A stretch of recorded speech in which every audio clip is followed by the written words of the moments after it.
Good morning! Balik po kami sa farm namin. Ito po ginagawa namin ngayon. Gumagawa sila ng flat para paglagyan ng punla na mga tatanamin po namin na vegetables. Ito po. Nilagyan ng nanay ko ang pamangkin ko na lagi-laging kasama. Yan po. At ang tatay ko, ando na naman, naglilinis na siya. Ito yung ginawa namin flat. Ngayon, paglalagyan na po siya ng seed. Yan po siya.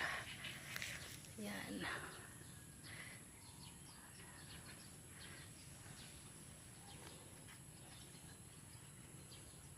Yan po.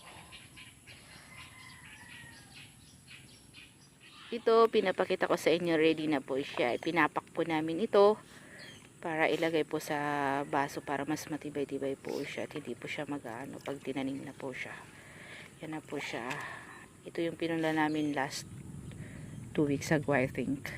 So, ganito siya. Ayan, ilalagay namin dyan para pag itinanim namin, tatanggalin na lang dyan sa ano na yan, lagayan na yan, diretso tanim na, kasama na yung lupa. Mamaya papakita ko po sa inyo yung tinanim namin last 2 weeks ago kung ano na itsura po niya. Okay. Ayan. Ito po natapos namin lahat ngayon. Ayan po siya. After 1 week, I think, ililipat na namin siya sa pagtataniman talaga. Video doon. Pakita ko po sa inyo mga tinanim namin last week. Ito po yun. Ayan po siya, pichay. And ready for harvest na yan 2 weeks po ng January. Ito naman po ay okra. Ayan po siya. Tinanim namin to po last week. Lahat ng punang dito ay okra po. Pasensya po, medyo maano pa. Madumi pa po. Hindi pa po nalilinis ng tatay. Yan, puro na po yan okra. Ayan. Okay. Ito naman po ay sitaw. Ito na po siya ngayon. Mga tinanim namin noon. Hanggang doon po siya isitaw. Nilalagyan na po ng tatay ko ng kawayan yan para pag ano ng sitaw. Ayan na po siya ngayon. Yung likod niyan, plano naming ilagay yung kangkong, yung area na yon. Kangkong ay paglalagay namin doon. Binigyan kasi kami ng mga punla galing sa DE, courtesy ni Miss Mariel from DE. Thank you, Miss Mariel, sa mga binigay niyo pong seeds sa amin. Iba't ibang seeds po na itatanim po namin. Salamat po sa inyo. Ito po ay galing sa asosasyon namin, supposed to be wrapped. Pero gagamitin ko na po ngayon kasi hindi naman po nila ginagamit. So, lilinisan po namin ito ng pamangking ko.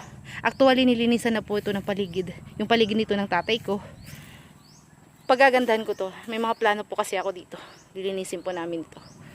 Papakita ko sa inyo pag malinis na po ito. Actually, nung pisa na po namin, mayroon na po kaming tinanim dito.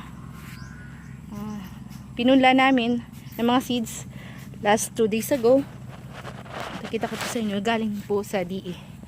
Ito po siya, nilinis na po namin. Ang dumi-dumi po kasi nito dati. So, ito ang gagawin namin. Ito na po, pinula namin ito last 2 days ago. Yan po siya. Yan na po siya. Medyo umaano-ano na po yung mga seeds niya. Ayan. Yan po siya. Yan. Nilagay namin ito 2 days ago. Salamat, Miss Mariel, sa mga binigay niyo po sa amin. Ito, plano namin, lalagyan pa namin ito ng kagaya nito. Ito, papalitan namin ito ng bago. Kasi matagal na to. Papakita ko po sa inyo kung anong itsura nito sa susunod. Ito po siya. Sa area po namin. Again, salamat po sa DE sa binigay ng mga seeds po sa amin. Salamat po. Okay, this is for today na video. Sunod, kita-kita din tayo. Papakita ko po sa inyo anong nangyari dito sa area na to. Salamat po. Thank you for watching. Please subscribe my channel. Thank you po. Thank you. Bye-bye.